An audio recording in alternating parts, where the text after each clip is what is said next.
dear beloved, Boss Mike Cervera.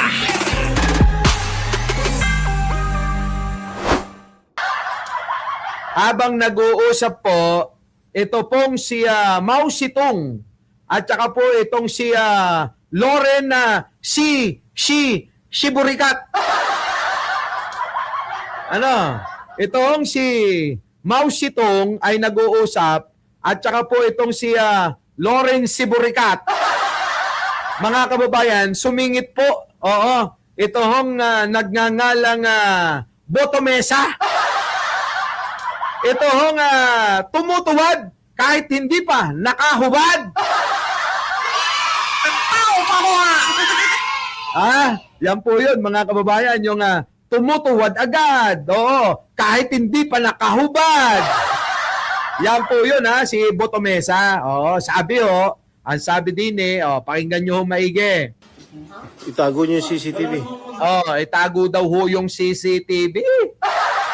So bakit kailangan itago kasi? Sige nga ho mga kababayan, bakit kailangan itago? Ay mga kababayan Yan tingnan nyo. Abante. Siya putukan kahapon sa Senado, hindi nakalampas sa mga netizen ang sinabi ni Senador Jinggoy Estrada sa kanyang Facebook Live na itago ang mga CCTV. Nakita nyo mga kababayan ko tapos siyempre maraming palusot yan. Sa tingin nyo, aamin po ba ang isang Jinggoy Estrada na tungkol dun yan sa CCTV sa Senado ang pinagsasabi niya? Mga kababayan, saan ka naman nakakita? Naka-live ka, nakatutok dun kay Mao Zedong yung camera mong ganyan. Tapos mga kababayan magsasalita ka na, maririnig yung boses mo na itago nyo yung CCTV. Kayo nga mga kababayan, sige nga ginagago tayo kasi ngayon balita ko ay tinatanggi ni Jinggoy Estrada na hindi daw yan, out of context daw. Hindi daw yan yung konteksto ng kanyang sinasabi. Kundi meron daw siyang iba nakausap. Grabe mga kababayan, ginagawa talaga tayong bobo ng mga ito, nakakainis na. Hanggang kailan tayo gagawing mga mga uto-uto nito? Di ba? So ngayon balikan natin mga kababayan. Ito si Mao Zedong. Exactly. Sino na sino? Kami po, nakita nyo mga kababayan ko na talagang sumusunod si Mao Zedong dito kila Alan Peter Cayetano at Loren Legarda bilang pro tempore. Kita nyo mga kababayan ngayon eto na ang matindi pa. Dahil nga sa sinabi ni Jinggoy Estrada na itago ang CCTV, eto ang balita ngayon. Mga kababayan ko. Eto mga kababayan medyo lakihan ko para mabasa natin. DZRH News. Wala kaming mahanap, nakuha ng mga galaw ng OSA.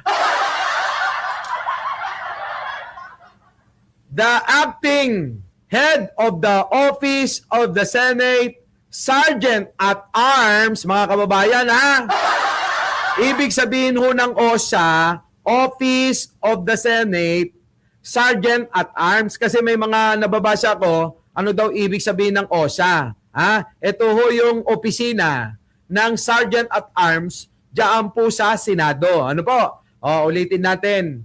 The acting head of the Office of the Senate, Sergeant at Arms said, no CCTV footage has been found.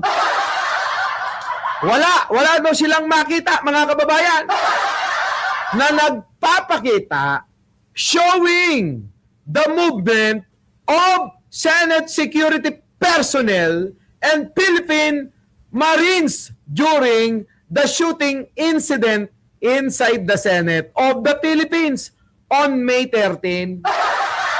Ngayon, tanong ko sa inyo, sino niloloko ng mga ito? Ngayon, dito pa lang makikita na ho natin na kung sino nagsasabi ng totoo o hindi eh. Kasi mga kababayan, imposible hong mawala yung mga kuha ng CCTV na yan. Hindi ho po pwede, di po ba? Alangan naman na bigla-biglang mawala yan. Eh yung pagtakbo nga ni Bato na magkanda-rapa-rapa na, yung karipas ng takbo ni Bato, eh nakuha nila. How come? Paano? Akin, anto'y agawa. Anya na aramid. Bakit hindi na ho makita yung pong CCTV footage na buo?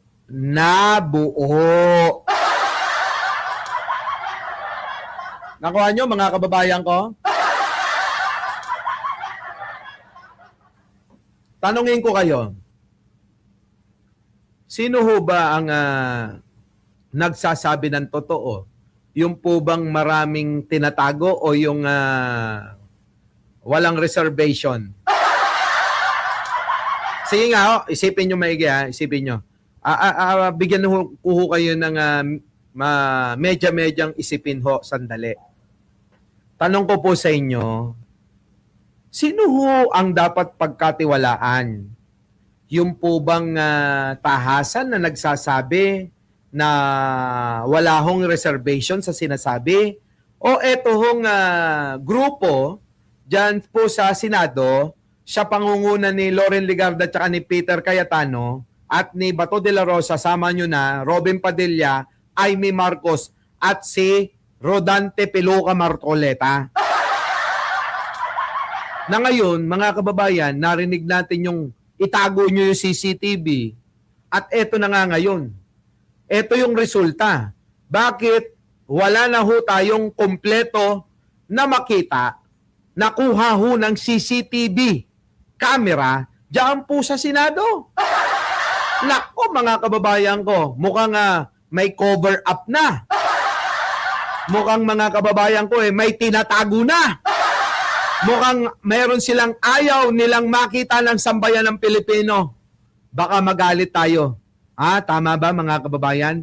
Mukhang meron po silang itinatago na ayaw pong makita ng sambayan ng Pilipino na ayaw hong makita nating lahat. Oo, tinatago nila sa sambayan ng Pilipino ito.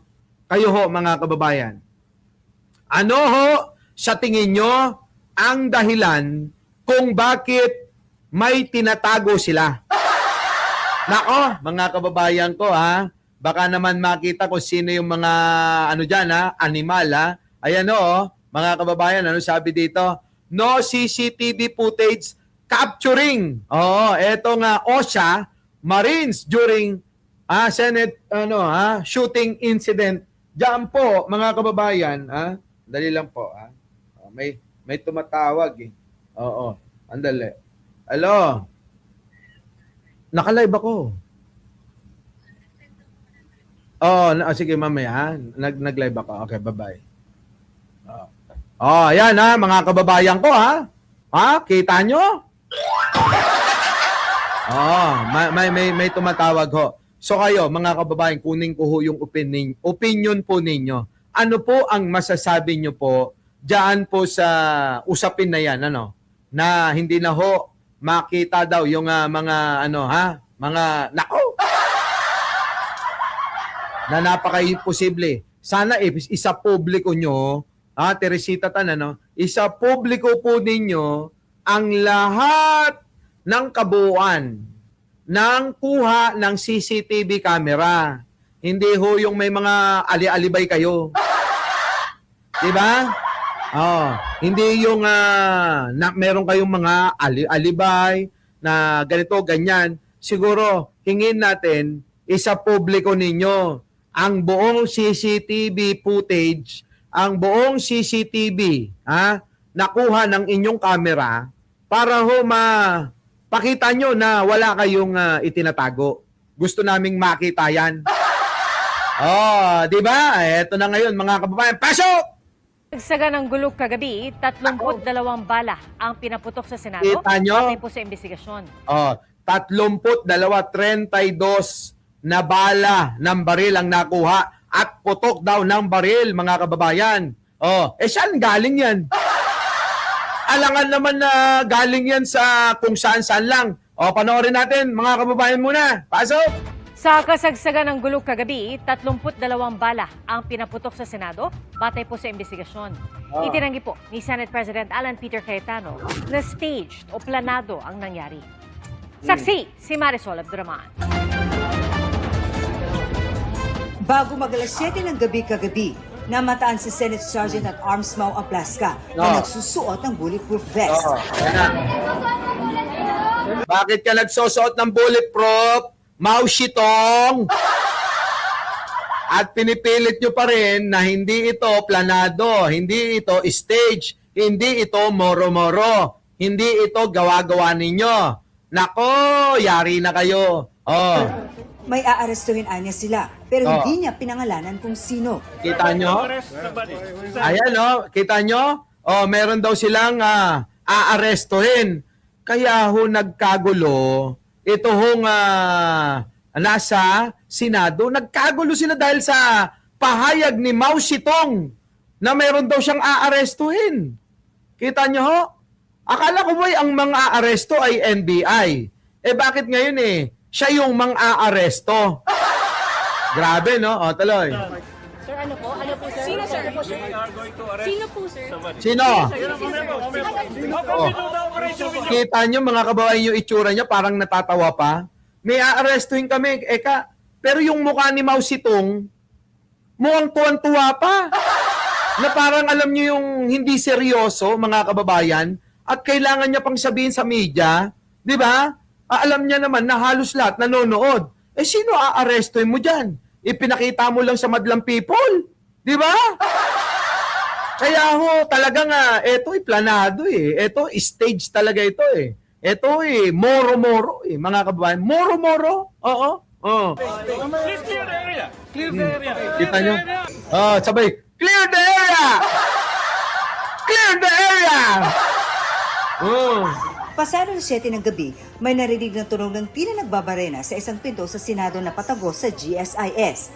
Ayan maliwanag tignan nyo, pakinggan nyo ito Maliwanag naman na may nagbabarena daw sa kabila, mga kababayan. Tapos, ang nangyari, eto! Pinagkamalan nila na binubutas na! Eto na pasok. May ginagawa lang na maintenance ng GSIS Yan. ngayon. It's not part of any security. Kita nyo, maliwanag, may ginagawa daw dyan po sa kabila sa GSIS building na maintenance. May maintenance daw. Okay, so hindi kinakailangan na magdagdag ng pwersa o harakon, walang kailangan paghaharap. Wala, At paano po nyo ito nasigurado sa Engineer Ah. Daniel Esteban, sir? Sino kausap po? May counterpart ako sa GSIS Kita nyo? May counterpart daw siya sa GSIS na sinisigurado na wala ho yun. Walang anuman na problema.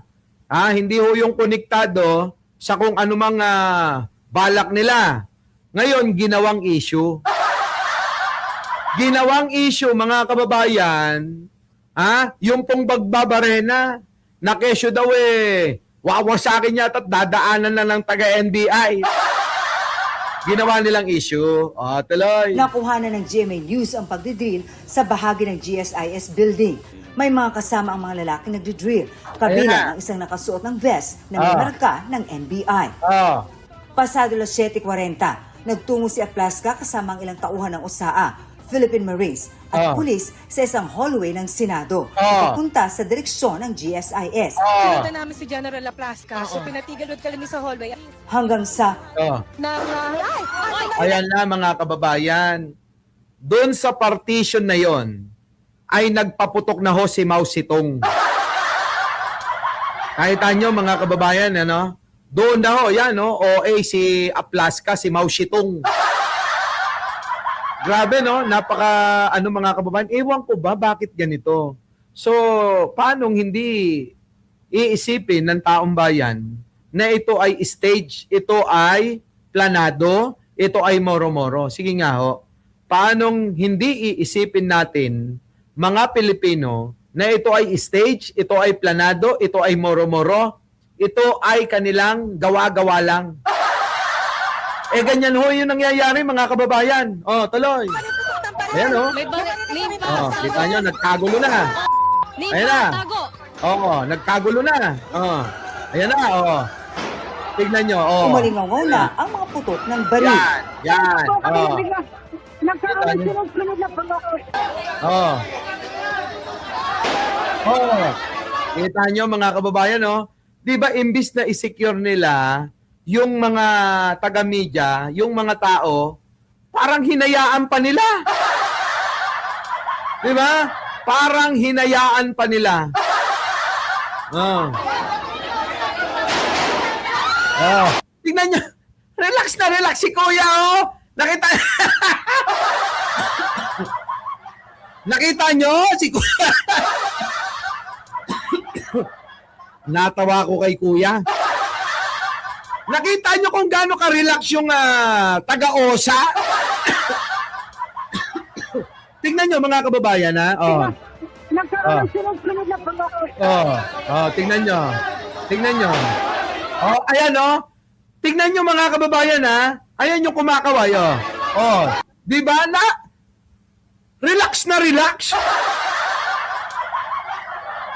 Ganun lang. Putay lang yan. Nagkakaputukan na yan, ha? Na imbis na dapat yan, mga kababayan, sila yung mga ano, no? Oh, kinover na nila yung ano, yung mga media. Oh, dito na kayo, dito na kayo. Di ba Eugene, ano? Relax na relax, ano? Walang ya. Oh, ayan. Oh, tingnan nyo. Oh, ano, tingnan. Tangina, mga kababayan, nakakatawa ito talaga. Mga kababayan, nakakatawa. Putok talaga. Bing. Sino tao, mga kababayan, nakagano lang. Diba? Yung mga tao, tingnan nyo, mga kababayan, naka-relax lang sila. Parang alam nila na hindi naman sila tatamaan, ano? Parang alam naman, hindi naman kami tatamaan. Kaya, doon lang kayo. Doon lang. Usod kayo. Usod kayo. Nakukuha kayo sa camera. Usod kayo.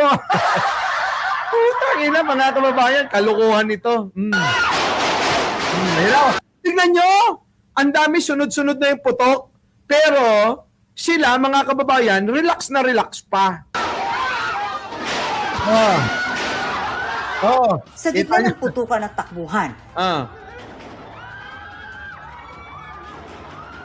Yan. Yan ang reaksyon ng talagang totoo na wala kang alam. Na hindi mo alam. Pagkasunod-sunod na yung puto, ay! Parang si Cayetano, kung walang alam yun, di sabi ni Cayetano, oh my God! Oh! Gumagano sila ni Jinggoy. Kasi alam nga nila yung plano, kaya habang nagpuputukan, nagmumukbang.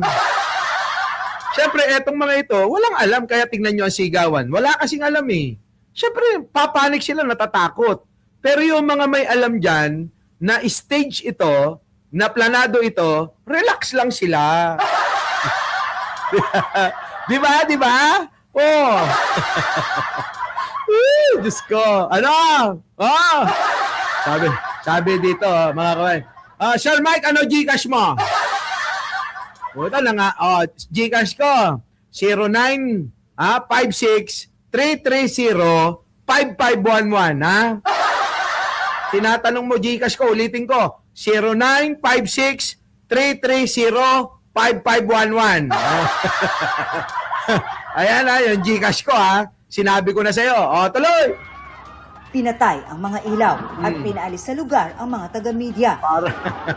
Parang pang Netflix. Hanggang sa muli magkaroon ng sunod-sunod na putok ng baril.